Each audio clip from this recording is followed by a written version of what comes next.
Salut frérot, c'est Nitrogan, j'espère que tu vas bien poulet. Aujourd'hui moi ça va nickel.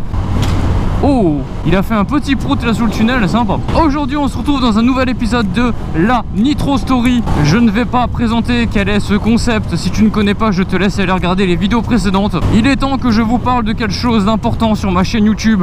Je vais vous parler de la vérité sur ma chaîne YouTube, d'où le titre. Et en fait, quand je dis la vérité, je parle de pourquoi j'ai créé ma chaîne. J'ai pas mal de choses à vous raconter sur ma chaîne YouTube que vous ne savez pas et que vous ne pouviez pas deviner. Du coup, j'avais envie de vous le raconter. C'est un petit peu l'histoire de ma chaîne YouTube. Je me suis dit que ça pouvait être sympa d'en faire une vidéo. Comme ça, je vais un peu vous raconter comment ça s'est passé pour moi, la création de ma chaîne, pourquoi j'ai eu envie de commencer une chaîne YouTube. Je vais vraiment tout vous expliquer dans cette vidéo et vous allez pouvoir comprendre 2-3 trucs sur ma chaîne et vous la regarderez plus de la même façon. Déjà, ce qu'il faut savoir, c'est que l'idée de ma chaîne YouTube, elle est venue quasiment en même temps que le permis moto. Donc à l'époque, c'était le permis A1, le permis 125. De base, comme je l'avais dit dans une autre vidéo, j'avais passé le permis moto car j'avais 17 ans, donc j'avais passé le 125 pour pouvoir avoir un véhicule, pour pouvoir aller au boulot. Le bus, ça allait trop chiant, trop compliqué, donc j'ai laissé tomber. Le bus, j'y ai même pas pensé. Je me suis dit, bon allez, t'as de l'argent, tu peux faire un permis. J'ai eu la chance de pouvoir commencer le permis A1. De base, j'étais pas du tout passionné par la moto. Même je me rappelle au collège, j'ai un pote qui était un gros passionné de moto et il me parlait H24 de moto et moi c'était pas du tout mon délire, c'était pas du tout mon délire de base. Du coup je l'écoutais parler et tout, ça m'intéressait pas spécialement, mais tu vois, entre potes on se raconte tout et tout et on s'écoute, donc voilà. Et quelques années plus tard, il s'avère qu'en fait lui il a pas eu la chance de pouvoir passer le permis moto avant moi. À l'heure actuelle où je parle, il n'a toujours pas le permis. D'ailleurs Florent, si tu regardes cette vidéo, je te fais un gros V. Un jour on ira faire une balade, un jour je te prendrai derrière ma 09 et on ira faire un petit tour. Bref, c'est un peu le hasard qui a fait les choses finalement. Moi qui n'étais pas du tout passionné moto, j'ai fini passionné à fond et j'ai eu ma moto. Voilà, bon après ça dépend du chemin de chacun. Lui il est allé dans les études générales, donc forcément il pouvait pas gagner de l'argent en même temps que faire ses études. Moi j'ai fait de l'apprentissage, donc je gagnais de l'argent en même temps. Voilà, c'était un choix de vie. Bref, voilà, je n'étais pas du tout passionné. Et à ce moment là, quand j'ai su que j'allais passer mon permis, j'ai commencé à me renseigner un maximum sur qu'est-ce qu'était la moto, combien ça allait coûter, tout ça. Et j'ai découvert un concept sur YouTube que je regardais jamais avant, le motovlog. C'est marrant, tu vois, il y a encore 4 ans je savais pas ce que c'était le motovlog.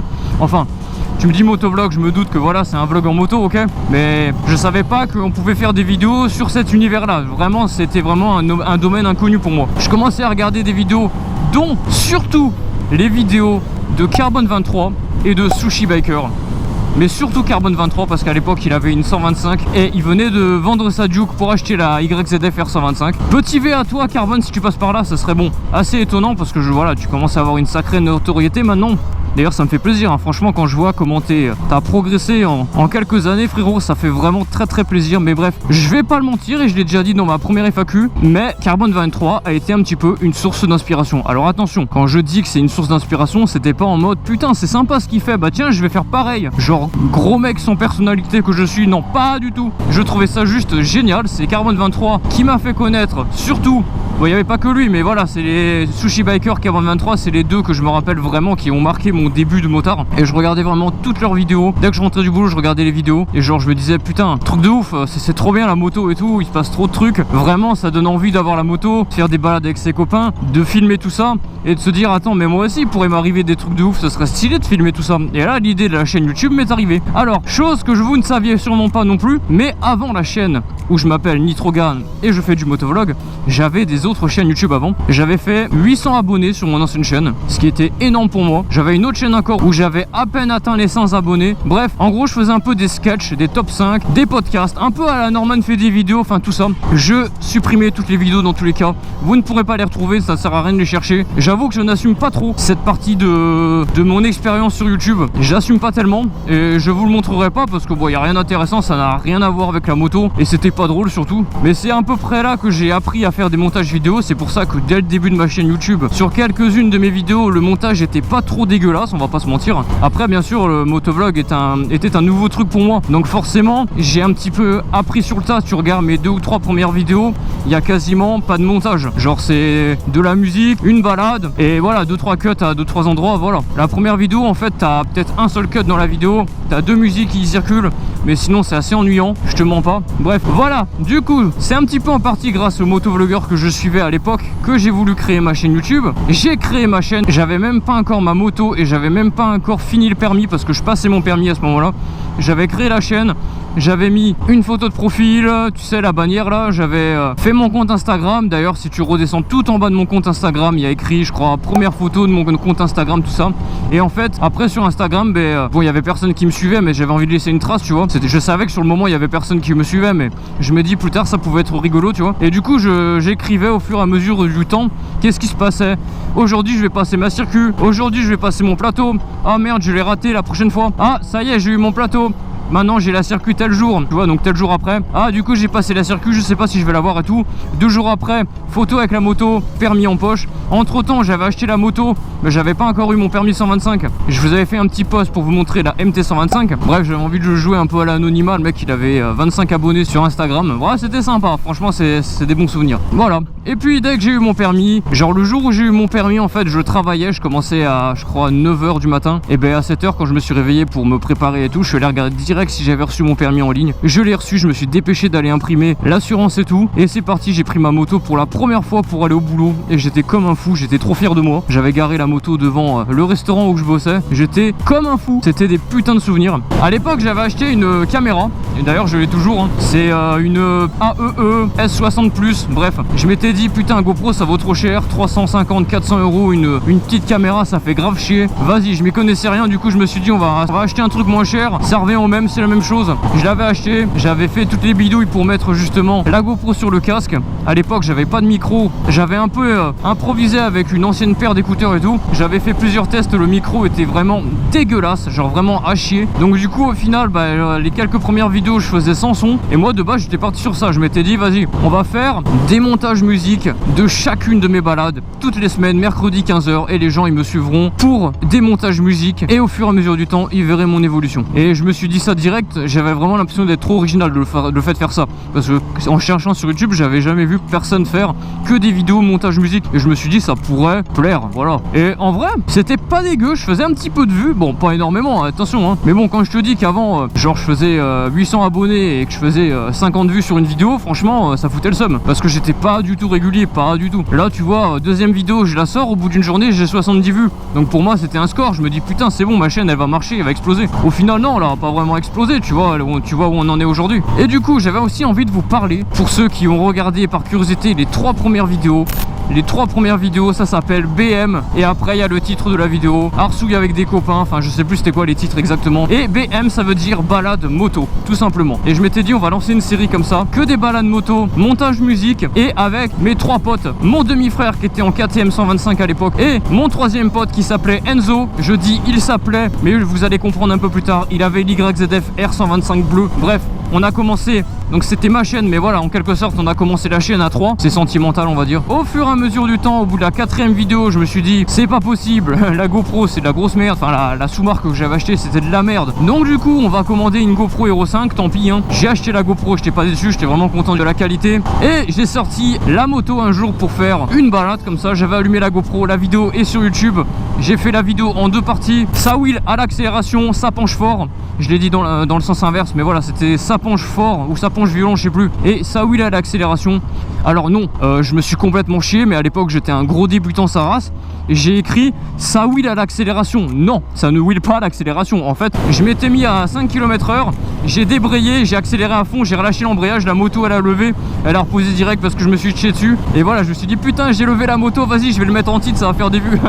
Oh là là, ah le gros gratteur quoi. Et en fait le jour même où je tournais cette vidéo, le 5 avril 2018, pendant que moi je prenais du bon temps à faire ma vidéo, à m'éclater dans les virages, il s'est passé un drame. Le soir tout va bien, je rentre chez moi, ça se passe bien tout ça, et le lendemain je pars au boulot. Au boulot je fais mes bails, voilà, je fais ma préparation, tout ça, je prends ma pause à 11h30 pour aller manger, et à 11h55 je reçois un message d'une pote de mon lycée, parce qu'à l'époque du coup j'étais encore en apprentissage, qui me dit il y a Enzo, il a eu un accident, il est à l'hôpital, j'en sais pas plus. Et là j'ai paniqué, je me suis dit merde, qu'est-ce qui s'est passé?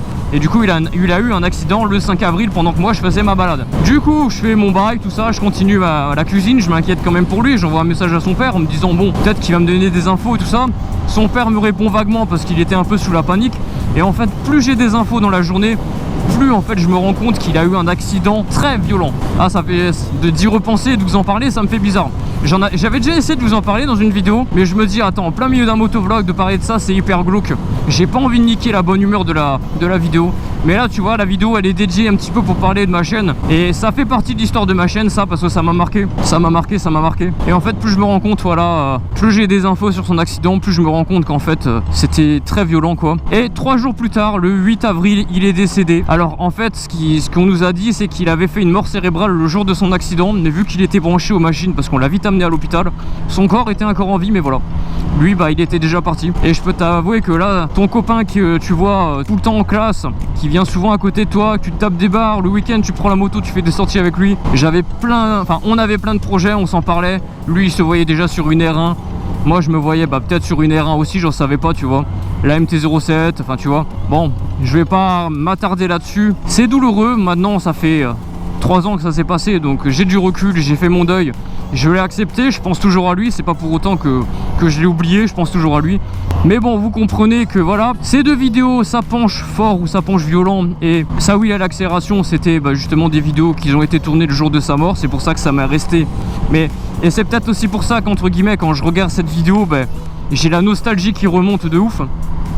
Et même si voilà, c'était un peu une vieille vidéo avec un montage pas ouf, c'est sentimental, on va pas se mentir. Et à partir de là, je me suis dit, bon, il est parti, il a pas eu la chance du coup d'accomplir ses rêves et tout. Et tu sais quoi, moi je vais accomplir les rêves que je lui avais promis, qu'on s'était parlé. Pour sa mémoire, je vais vivre mon rêve à fond, et peut-être quelque part il va vivre ce rêve à travers moi aussi. Du coup j'ai continué la moto. Bon, c'est sûr que ça faisait un peu peur, du coup maintenant à chaque fois que je roule un peu vite et tout, j'ai cette lumière dans ma tête qui me dit fais attention, t'as un pote qui s'est fait prendre la vie par la moto. Alors bon, juste précision par rapport à l'accident, c'est pas lui qui a un accident, qui est tombé et qui s'est tué, c'est un automobiliste qui lui a rentré dedans. Mais bon bref, la moto c'est dangereux, faut faire attention, mais c'est pas pour autant que j'ai arrêté. Mais c'est juste que voilà, maintenant quand je conduis, je fais très attention, je suis hyper concentré. Si ça lui aurait pas arrivé ce drame, peut-être que je serais pas aussi vigilant en moto, et peut-être qu'il me serait arrivé quelque chose, j'en sais rien, tu vois. Je suis sûr qu'il est là-haut, il me regarde, il voit ma chaîne YouTube se développer, il voit mes projets que j'avais promis se développer. Voilà, un truc, je sais pas comment l'expliquer. Bon, après j'ai pas envie de vous saouler non plus avec mes trucs, c'est un peu intime tout ça.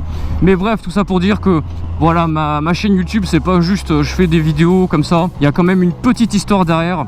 Par la suite, ce que j'ai oublié de vous raconter durant le tournage de la vidéo, c'est qu'en fait les 3 premières vidéos de ma chaîne YouTube, c'était le concept balade moto, une balade où je mettais de la musique et je roulais avec mes 3 potes. Et en fait il y avait un 4e épisode qui avait fini d'être monté, et en fait la semaine où mon pote est décédé, et en fait j'avais prévu de sortir cet épisode 4 la semaine d'après. Sauf que justement avec l'annonce de mon pote qui était décédé, j'ai trouvé ça très déplacé de sortir une vidéo où il apparaissait dedans. Du coup je me suis abstenu et cette vidéo n'est jamais sortie. Elle ne sortira jamais, tout simplement parce que maintenant, par rapport à la qualité que je propose aujourd'hui, je vois pas l'intérêt de vous reproposer une vidéo qui date d'il y a 3 ans, avec une caméra pas ouf, un montage pas ouf, et une personne qui aujourd'hui n'est plus là. Mais voilà, je trouvais ça important que vous le sachiez, ça fait partie de l'histoire de ma chaîne, c'est un petit détail en plus que vous ne saviez pas sur ma chaîne YouTube, que vous saviez maintenant. Par la suite, comme je vous avais dit, mon but à moi sur YouTube, c'était tout simplement de faire des montages musique sans trop de prise de tête, sauf que comme je regardais beaucoup de motovlogs où les mecs ils sortaient le micro, ils parlaient et tout ça, un jour je me suis dit tiens, pourquoi pas essayer, tu vois. Et ma première vidéo avec un micro dans le casque avait été avec la vidéo où je donnais mon avis sur la MT-125,